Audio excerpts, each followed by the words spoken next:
expliquer ton arrestation exactement? C'est passé quand exactement? Donc Comment ça s'est passé? le samedi 8 décembre, donc, nous nous rendions à la manifestation Gilets jaunes à Bruxelles. Et, à peine sortis du train, enfin il y a peut-être 10 minutes, un quart d'heure que nous étions sortis du train, nous sortions à peine de la gare qu'une dizaine de policiers nous ont interpellés dans la rue, nous demandant le motif de notre présence à Bruxelles ce jour-là. Euh, Honnêtement, on leur a répondu qu'on venait pour la manifestation. Directement, le ton a tout de suite changé au niveau des policiers, qui nous ont gentiment, si je peux dire comme ça, demandé d'aller nous mettre contre le mur pour une fouille corporelle, une fouille de nos effets personnels. Pendant la fouille, ils sont tombés sur nos gilets jaunes dans nos sacs à dos. Et à ce moment-là, ils avaient déjà leur caleçon en main. Ok, c'est passé exactement à Gare Centrale, c'est bien ça? À la gare centrale, ouais, c'est ça. Donc, Quelle partie carrefour de l'Europe. exactement? Pardon. Quelle partie exactement dans la Gare Centrale? Sortie ou alors de lesquelles? C'était la sortie principale, donc carrefour de l'Europe. Donc il y a une grande place avec le Palace Hilton juste en face. Ok, il y avait eu une dizaine de policiers, c'est bien ça? Une dizaine de policiers nous ont accostés. Ouais. Déjà en tenue, enfin, ils n'avaient pas les casques, etc., mais ils avaient déjà les jambières, voilà. Est-ce qu'il y avait aussi des chiens avec eux? Non, il y avait une dizaine de combis, mais il y avait un chien, je pense. Si je me rappelle bien, il y avait un chien. Mais, Alors, le contrôle, c'est passé comment exactement? Après qu'il vous a mis au mur, qu'il a fouillé vos affaires, à part ça? donc ils nous ont fouillés, ils ont vu des objets qui pour eux n'avaient rien à faire sur nous apparemment. Moi par exemple j'avais un casque de vélo, euh, j'avais des lunettes, j'avais de la nourriture, j'ai- voilà. Mon collègue avait sur lui des masques anti-poussière, donc il a dû se justifier pourquoi il avait des masques anti-poussière sur lui. Il a simplement répondu que pendant la manifestation, sans savoir bien sûr si ça allait dégénérer, ce qu'on risquait de se prendre sur la figure, il avait pris ça juste pour ça, pour se défendre. Le policier lui a répondu de manière assez brutale que de toute façon on n'avait pas à se défendre de ce qu'il pouvait éventuellement nous lancer. En Oui. gros, vous n'avez qu'à prendre sur la figure et vous taire. Et pour vous, les policiers, le comportement des policiers, ils étaient comment? Sec, agressif, ils nous ont colsonné sévèrement. J'ai eu la marque pendant 2 jours, j'ai d'ailleurs pris des photos. Euh, Moi, par exemple, une fois que j'étais colsonné, donc les mains dans le dos, à chaque déplacement qu'on faisait pour nous rendre par exemple au combi, le policier me tirait par le bras ou me poussait presque à m'en faire tomber. Donc vraiment agressif. Alors que nous étions totalement pacifistes. On a toujours obtempéré, on n'a jamais haussé le ton, on est vraiment toujours resté calme. C'est vraiment eux qui. On aurait dit que c'était même limite nous chercher, le faire exprès pour nous chercher. Ok. Ok, que vous êtes arrêté. Les conditions de détention, ça a été comment exactement? Exécrable. C'était où Au dans caserne. un cachot ou alors des écuries quand même C'est. pas, au dépôt? En fait, c'est la caserne d'Etterbeek. Donc, apparemment, ça leur sert de prison, entre guillemets, quand ils ont des grosses manifestations. Ça leur sert aussi de, d'endroit quand ils font passer des examens d'entrée à la police. Donc, moi, j'ai encore eu de la chance, c'est que j'ai été interpellé dans les premiers. Donc, j'ai été directement mis en cellule. Ceci dit, les cellules, c'était une catastrophe. Pas plus de 15 degrés dans les cellules. Ah ouais, c'est froid ça. C'est très froid. Surtout que les banquettes, c'est des banquettes en marbre. Donc niveau confort, on n'y est pas non plus. Deux urinoirs pour 25 personnes dans la cellule, sans chasse d'eau. Donc vous pouvez imaginer qu'après un moment, Maman, ça doit puer, etc. ça puait carrément. Je pense. Sur 8 heures, on a eu droit gracieusement à deux gaufres, une frangipane, une bouteille d'eau. Donc C'est rien du tout ça. c'est rien du tout. On espérait au moins avoir une boisson chaude, on n'a rien eu. J'ai demandé gentiment à un policier si je pouvais avoir mes sandwichs qui étaient dans mon sac à dos. Le sac à dos était à l'entrée de la cellule. On me les a carrément refusés. Ça, voilà, j'estime que c'est pas normal. Il y a quand même un minimum. On n'est pas des bêtes. Donc voilà. Et autre, qu'as-tu entendu avant d'être tu par un policier? Qu'est-ce qu'on attendre? T'attendais à genoux ou alors Non, nous assis quelque part? on n'a pas été mis à genoux. Le combi n'était pas très loin, donc il nous a fait traverser la place à pied.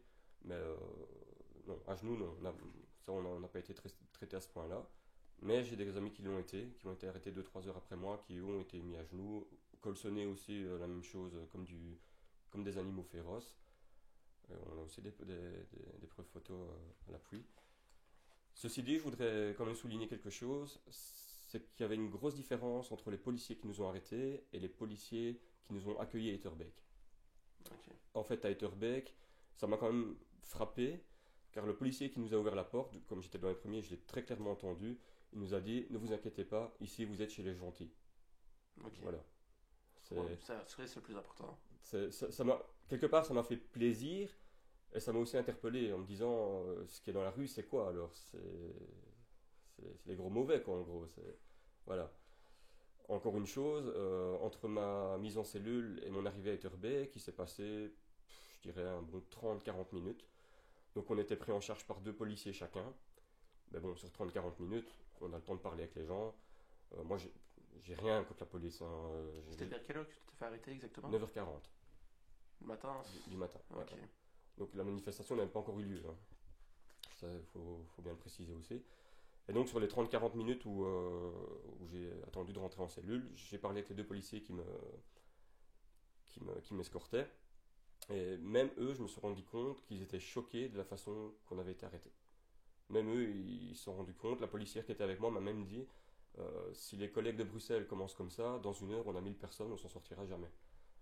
C'est bien dire que même dans les forces de l'ordre, ils sont divisés aussi, quoi. C'est bien ça. C'est bien ça. Ils ont beaucoup plus arrêté toutes les personnes qui avaient des gilets jaunes, C'est ça. même s'ils étaient pour le mouvement ou alors en dehors aussi alors. Mais encore une fois, on s'est quand même bien renseigné. Et c'était des arrestations totalement arbitraires et illégales. Parce qu'on n'a pas le droit d'arrêter préventivement quelqu'un qui n'a strictement rien fait. Parce que là, on n'a strictement rien fait. Il est mis sur ma fiche d'arrestation, par exemple, que j'étais arrêté pour trouble de l'ordre public. Trouble de l'ordre Non, public. putain, encore rien fait. Je T'es sorti du train, je n'ai comment rien ça fait, sortir je sortais de la gare, quoi. Donc j'ai troublé personne, j'étais calme, je demandais rien à personne. Donc il y a quand même un abus de pouvoir. C'est Ok. clairement un abus de pouvoir. À part ça, est-ce que t'as été comité P pour pas tes plaintes sur ça parce que tu t'es J'ai déposé une plainte, on est déjà, je pense, une bonne centaine à avoir déposé une plainte au comité P. Jusqu'à maintenant, je pense que sur les groupes, on peut comptabiliser une centaine de plaintes sur les 450 arrestations. Un groupe a été créé aussi pour envoyer une plainte collective aussi. Donc les témoignages sont récoltés à gauche à droite pour faire le nécessaire. Des groupes ont contacté la Ligue des droits de l'homme qui nous soutiennent aussi complètement, qui nous ont aussi clairement dit que c'était totalement arbitraire. Un policier m'a d'ailleurs dit pendant notre arrestation qu'il nous arrêtait aussi parce que la manifestation n'était pas autorisée. Là, on a eu une réponse très claire de la Ligue des droits de l'homme, c'est qu'en démocratie, une manifestation même non autorisée doit être tolérée. Du moment qu'elle reste pacifique, elle doit être C'est tolérée. pacifique, tant qu'il n'y a pas de casse. C'est ça, voilà. Tant qu'il n'y a pas de dégâts en Tant clair. qu'il n'y a pas de dégâts. Donc, encore une fois, on était vraiment sur de l'abus de pouvoir total. Ça arrive malheureusement. Ouais. Mais là, un pays comme le nôtre, ça ne devrait pas arriver. Parce que de plus en plus, on se dit que la démocratie, elle est morte. On est simplement dans une dictature déguisée. On en est arrivé là. Ok. Je voulais revenir aussi sur la détention. Parce qu'il y a aussi quelque chose qui nous a fortement choqué. C'est que donc, on nous a enlevé nos caleçons à l'arrivée à Etterbeek. Là, les policiers sur place ont pu constater par eux-mêmes que les caleçons étaient beaucoup trop serrés. Ils ont eu dur à nous enlever les caleçons. Donc les caleçons sont restés plus ou moins combien de temps sur vous? Je dirais une bonne heure. Non, faut peut-être moins aller. Ah bon, allez, on va dire un 3/4 d'heure, quoi. Le temps, parce que sur la route qui nous a emmené de la gare à Etterbeek, on a encore ramassé d'autres personnes dans le combi. Donc, ouais, on va dire 3/4 d'heure. Et donc, après nous avoir enlevé nos caleçons à l'arrivée, on nous a mis des petits bracelets avec un petit numéro. Donc, moi, j'étais le prisonnier 4. Tu montres à la caméra? Ouais. L'autre côté aussi. Voilà. J'étais en gros le prisonnier 4. Et là, on s'est quand même regardé en se disant, mais on est numérotés comme des déportés, quoi. On en est arrivé là, on est numérotés comme des bêtes. Ça nous a vraiment choqués. Euh, ouais, vraiment comme des animaux. Enfin, j'arrive même plus à trouver les mots tellement ça nous a choqués, quoi. Je comprends. Ok, et à part ça, pourquoi vous êtes dans les Gilets jaunes? Comment je peux dire, vous êtes dans le mouvement Gilets jaunes? Parce que je pense qu'on a enfin un mouvement citoyen, solidaire, qui est capable de faire bouger les choses. On peut enfin montrer que en restant soudés, on peut faire tout doucement avancer les choses. Des gens commencent à changer d'optique. Allez, vis-à-vis des grèves qu'il y avait hier, j'ai pas su m'y rendre malheureusement, mais j'ai un ami qui s'y est rendu. Il a eu l'occasion de parler à des représentants CSC, FGTB, qui ont même été très honnêtes avec lui en lui disant que sur 4 semaines, ils avaient, leur mouvement était plus constructif que eux sur 20 ans. Donc on commence à avoir, même si je ne suis pas 100% pour, on commence à avoir l'aide tout doucement des syndicats. Ok. Et autre, question suivante exactement. Quelles sont les revendications des Gilets jaunes? C'est un point important parce que les gens ne comprennent pas toujours ce qu'il en est, parce que beaucoup disent que se mettre dans des états pareils juste pour la hausse du carburant, ça n'a pas de sens, mais faut bien se dire que ça va au-delà de ça. Il n'y a pas que la hausse du carburant, il y a la hausse des taxes, il y a notre pouvoir d'achat qui diminue. C'est Je bien ne ça. suis pas un expert en économie, mais avec un pouvoir d'achat en diminution, c'est pas comme ça qu'on relance une économie. En plus là maintenant, vous avez sûrement des fins de mois difficiles et tout. Des fins de mois difficiles, c'est pas évident à boucler, c'est sûr, il y a la voiture C'est à pas payer, facile. il y a L'assurance, les taxes, etc., les impôts, c'est tout ce ça, qui suit, le loyer, l'électricité, gaz, eau. c'est ça, il y a tout ça. Puis on a quand même 2 enfants, il faut les soigner, quand ils sont malades, il faut les soigner, il faut les habiller, il faut les nourrir. J'ai parlé avec une personne en cellule qui m'a même dit que lui, il en était à un point où il devait choisir entre se nourrir ou se soigner. On en est là, en Belgique, on en est là. C'est pas possible comme choix. Soit tu manges, soit tu te soignes. Non, c'est ça, la colère est de plus en plus présente pour ce genre de choses. On a un gouvernement qui ne nous écoute pas, qui fait la sourde oreille. Non. Voilà, il est temps de montrer que le peuple a le droit à la parole, qu'on est réellement en démocratie. On doit se battre. On doit se battre pour nos enfants. C'est mis sur mon gilet d'ailleurs. Euh, Moi, je pars du principe qu'on a quand même nos grands-parents qui se sont battus pour nous, qui ont fait en sorte qu'on ait ce qu'on a aujourd'hui. C'est bien ça. Je pense qu'on ne doit pas laisser ça derrière nous. Je pense qu'on doit se battre. On doit faire comme eux. Parce que c'est beaucoup plus grâce à eux qu'on a les congés payés, Exactement. des meilleurs salaires qui. Exactement. C'est grâce à eux qu'on a tout ça. Et, allez, je remarque que de plus en plus, on est en train de perdre tout ce que nos grands-parents ont gagné. Hmm. C'est ça, il faut rien lâcher. Le peuple a besoin d'un changement, de prendre une nouvelle direction. Et une de nos revendications d'ailleurs aussi à ce niveau-là, c'est qu'on aimerait un référendum d'initiative citoyenne. C'est-à-dire que, vulgairement, on aimerait avoir une vue sur les prochaines lois, sur les lois qui vont se décider, sur les lois qui doivent changer. On part du principe que le citoyen a le droit de voir ce qui se passe, de décider de ce qui se passe. Il y a déjà des pays qui le pratiquent, comme le Portugal, je pense, la Hongrie, et ça se passe super bien. Donc ça, c'est une vraie démocratie. Le peuple qui a son mot à dire, c'est une vraie démocratie. Nous, ce qu'on veut, c'est plus de transparence. On veut être là pour notre pays, on veut pouvoir prendre les décisions pour notre pays et ne pas être représenté par des gens qui nous méprisent. Au final, c'est vraiment ça, ce sont des gens qui nous méprisent.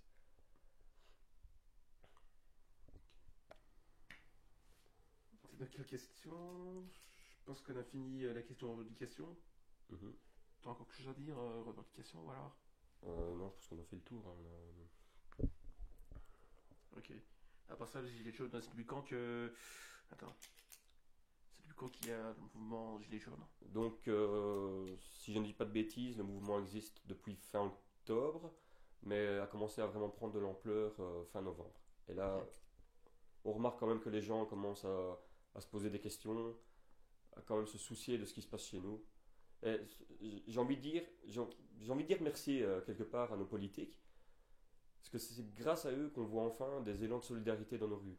C'est bien ça. À la Ouais, limite, je pense que ça a commencé en France, tout ce qui est gilets jaunes. oui, ça a Après, commencé c'est monté en par eux. Belgique. Mais voir une telle solidarité, ça fait quand même chaud au cœur, quoi. On est un pays où chacun regarde un petit peu à sa propre personne. C'est bien ça. Et ici, on remarque qu'au final, ben, on est pareil. On a les mêmes problèmes, on a les mêmes revendications. Ça fait chaud. Quelque part, grâce à la mauvaise politique, on arrive à se regrouper. Et ça, je trouve ça super beau. Vraiment, on en avait besoin. Je crois que le peuple entier en a besoin. Ok. Je pense qu'on a passé toutes les questions qu'il y avait. Je voulais juste revenir sur un point, au point de vue de la détention. Ça nous a tous choqués. Donc en fait, lors de mon arrestation, j'ai demandé tout de suite si je pouvais prévenir mon épouse, parce que je lui avais promis, en sachant que j'étais à Bruxelles, que je lui enverrais des messages régulièrement, ou lui téléphoner régulièrement pour qu'elle ait des nouvelles de moi. Qu'elle panique pas. Hein, Qu'elle voilà. panique pas, voilà, c'est ça. Là, le policier m'a tout de suite refusé. Il m'a dit vous éteignez votre téléphone, le téléphone est dans le sac, etc. Arrivé à Etterbeek, Parce que normalement, je pense que vous avez le droit. normalement, Vous avez oui, eu le droit à un coup de fil. je Normalement, pense. dans la loi, c'est écrit comme ça. Arrivé à Etterbeek, j'ai reposé la question, vu que je voyais qu'ils étaient quand même plus décontractés que leurs collègues de Bruxelles, j'ai reposé la question. On m'a répondu gentiment qu'il n'y avait pas de souci, que je devais laisser un numéro et un nom à contacter, et que ce serait fait dans le courant de la journée, ce serait fait. J'ai redemandé une troisième fois, quand on nous a apporté de l'eau, si on avait enfin prévenu les familles. On nous a dit, vous inquiétez pas, il y a une personne préposée à ça, les familles sont prévenues. Et à notre grande stupéfaction, quand on a été libéré, j'ai pris mon téléphone, forcément tout le monde a fait la même chose, Ouais. pour prévenir nos familles qu'on était enfin libérés. Et là, les familles n'étaient pas prévenues. Donc, nos familles sont restées pendant plus de 8 heures sans nouvelles de nous. Il aurait pu nous arriver n'importe quoi. C'est bien ça. Donc, en fait, on va dire que le gouvernement nous a fait disparaître pendant plus de 8 heures. Pendant plus de 8 heures, on n'était plus là, on n'existait plus. En laissant nos familles dans le néant, dans le stress, parce que c'est quand même un stress. C'est comme stressant, ça. C'est incroyable de laisser les gens comme ça, c'est pas normal. On ne demandait pas à leur parler nous-mêmes, mais les prévenir, quoi. Un coup de fil de 2 minutes, même un message, rien n'a été fait. Ça nous a choqués, mais profondément. On n'a pas, je pense qu'à l'heure actuelle, on n'a pas le droit de faire ça à des êtres humains. Et je voulais revenir là-dessus aussi. Donc, comme je le disais tout à l'heure, j'ai été arrêté dans les premiers, donc j'ai eu le luxe, entre guillemets, d'être mis en cellule directement. Mais j'ai des amis qui ont été arrêtés 2-3 heures après nous et qui, eux, sont passés par les écuries. Ouais, mais en plus, j'ai entendu, il y a des gens qui ont été mis dans les écuries, certains dans les grands dépôts, salles de sport, etc. Ah, J'ai entendu tout ça. C'était abominable. Les salles de sport, j'ai pas entendu, mais les écuries, pour avoir des amis qui l'ont vécu, là encore une fois, c'est inhumain. C'est traiter les gens comme des C'est animaux. n'importe quoi. C'est n'importe quoi. Il leur pleuvait dessus parce que le toit est troué de part en part. Ils sont restés plus de 3 heures sans pouvoir aller se soulager. Au final, les hommes commençaient à se soulager le long des murs des écuries. Ils étaient dans la boue, dans le froid, sans information, sans rien. Je vais dire ce que j'ai vécu en cellule, c'était pas marrant, c'est clair et net. Mais ce qu'ils ont vécu dans les écuries, C'est pas facile. En plus, c'est début d'hiver. c'est le début de l'hiver. Mon collègue est d'ailleurs malade. Il a dû prendre un billet de maladie. Moi, je m'en suis encore bien sorti, je vais dire. J'ai été malade, mais j'ai pas eu besoin de médecin. Mais mon collègue a dû prendre un billet de maladie. C'est pas normal. Voilà. Est-ce que tu as un petit truc spécifique à dire pour le gouvernement ou alors Je pense que le gouvernement, il est temps qu'il se soucie un petit peu plus de notre peuple. Je pense que personne n'a envie que ça finisse en révolution, en pugilat. Il est temps de voir qu'un pays, ça doit marcher tous ensemble. C'est pas des décisionnaires et le bas peuple, c'est tous ensemble. Ce qu'on trouve malheureux aussi, c'est que on est quand même un pays, une monarchie, et que même notre roi n'a aucune allocution. Je pense que c'est quand même une période assez grave que pour avoir un petit mot, une petite élocution, un petit quelque chose. Parce qu'on est dans le néant. On est clairement dans le néant. On n'a rien, rien, rien. Que ce soit le gouvernement ou quoi que ce soit, personne ne nous dit quoi que ce soit. Personne ne vient vers nous. Non. Il faut que notre gouvernement commence à réagir tout doucement. Et je voulais dire aussi que aux amis gilets jaunes, à tous ceux qui sont sur les barrages tous les soirs, dans le froid, qu'il faut rien lâcher. Je pense qu'on est arrivé à un stade où Il faut pas lâcher. il faut pas lâcher. La solidarité va payer. Il est temps que tout le monde se mette ça dans la tête. On va y arriver. Il n'y a pas de raison que nos grands-parents y soient arrivés et pas nous. On est là, soudés, il faut le faire. Et en plus, tout ça commencé vers octobre. Là maintenant, le tournage des eggs. Voilà. Et en plus, tout ça commençait vers fin octobre. Là maintenant, on est pour le tournage, on est quoi? Mi-décembre. Ouais. Ça fait déjà presque 2 mois qu'on fait ça. Faut pas lâcher. Avec tout ce qu'on a fait, C'est sûr, Faut faut rien lâcher. c'est jusqu'au finish. C'est Faut juste faire au finish. comme nos grands-parents, les grands-parents. C'est ça. C'est jusqu'à la fin. Maintenant, faut être clair aussi sur un point. La violence, je la cautionne pas. Les cassages, les pillages, je les cautionne pas.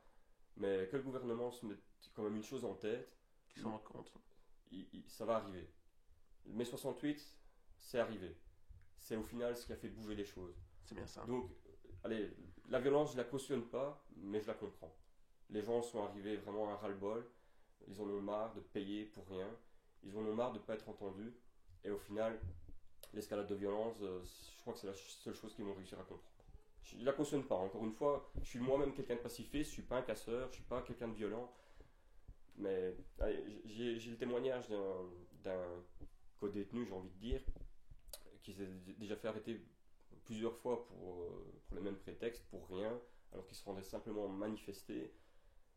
Au bout de 3-4 fois, c'est ce qu'il dit, je suis pas quelqu'un de violent, mais le jour où je vais réussir à aller manifester, que ça va dégénérer et que j'aurai un pavé à mes pieds, il va le ramasser.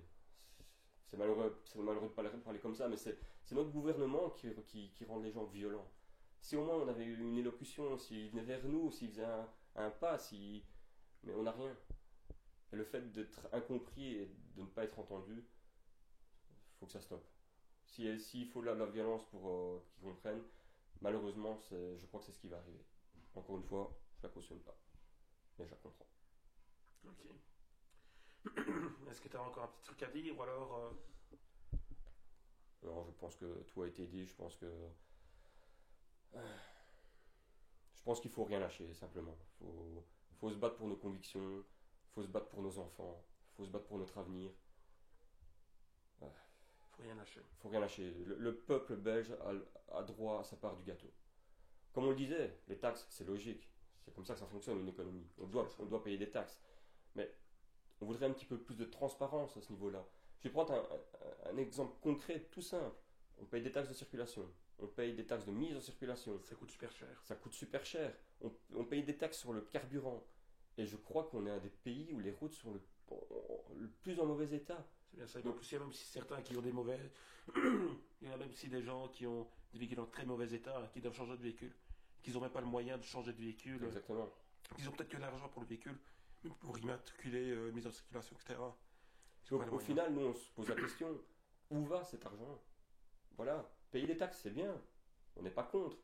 Mais si les taxes sont utilisées à mauvais escient, ça aussi, c'est ce qu'on veut. De la transparence. On veut savoir pourquoi. Il y a aussi la taxe pollution qui coûte super cher et qu'on se demande, elle va où l'argent? Ça va où, exactement? C'est quoi?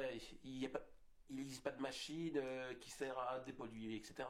Ça va où exactement? Mais encore une fois, la taxe sur le diesel, par exemple, c'est de la vaste rigolade.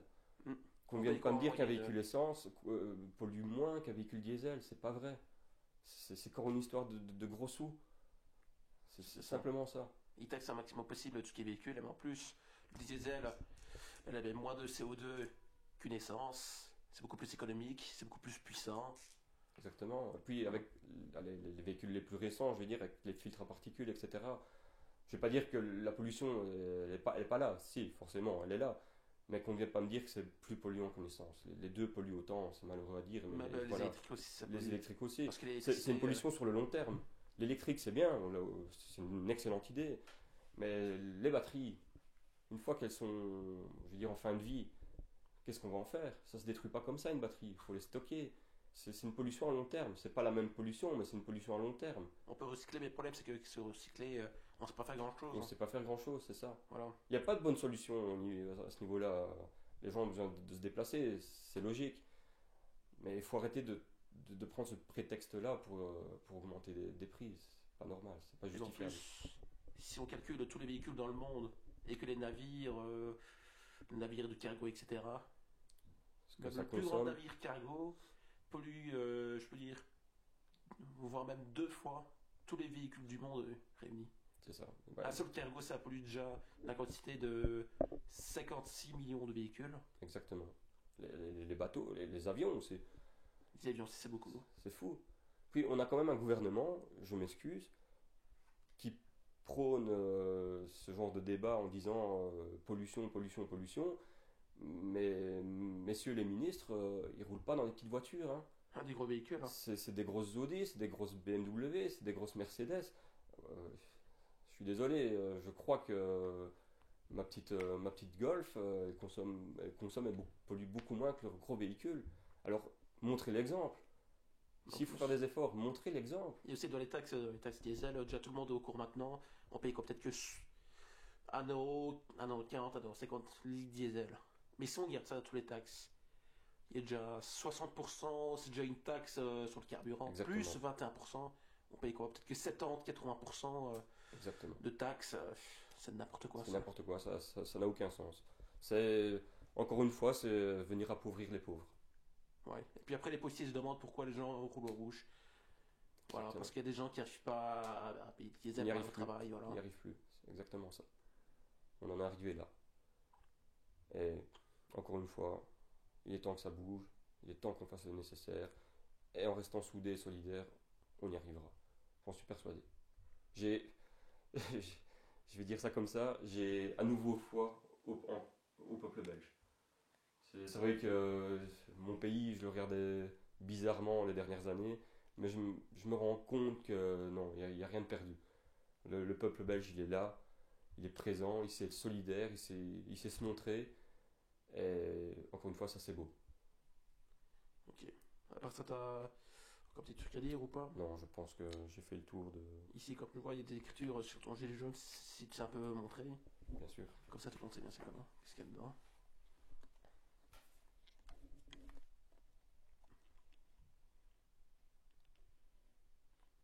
N'oublie pas mai 68.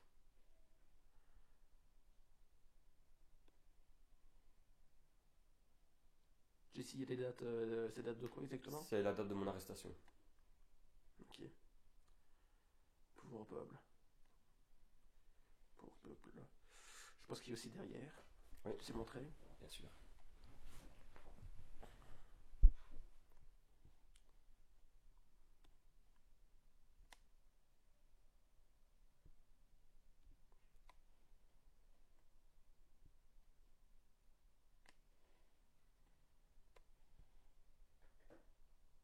C'est légèrement décalé vers la gauche. Ah ouais, il veut faire ta droite, légèrement.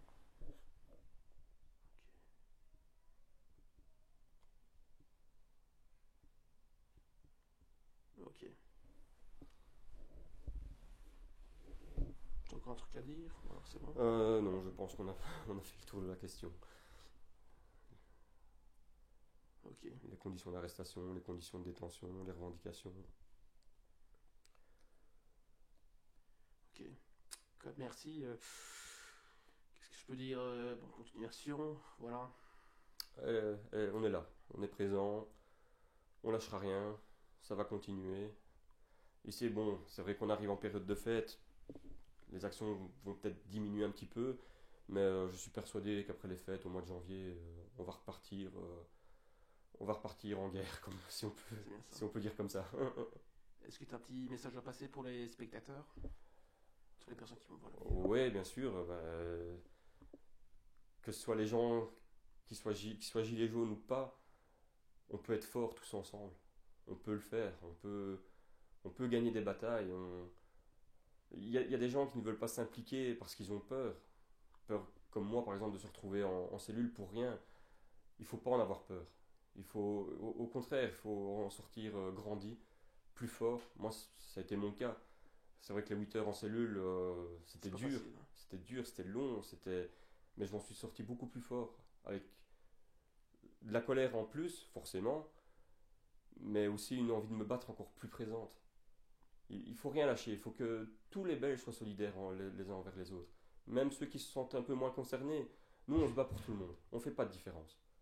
Que ce soit les pauvres, les plus aisés, on est tous dans le même bateau.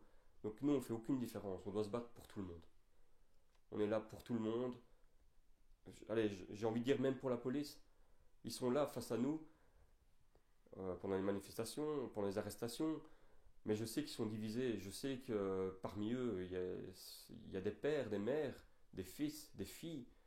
Euh, Ils sont malheureusement tenus par leur métier, mais ils ont envie de nous soutenir.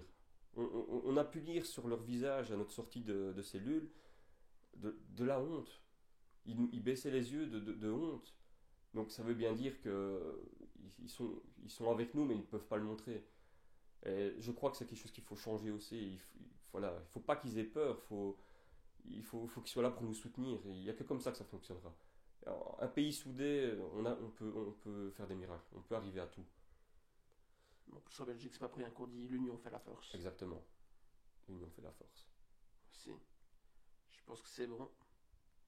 Qui merci pour votre continuation. Merci beaucoup.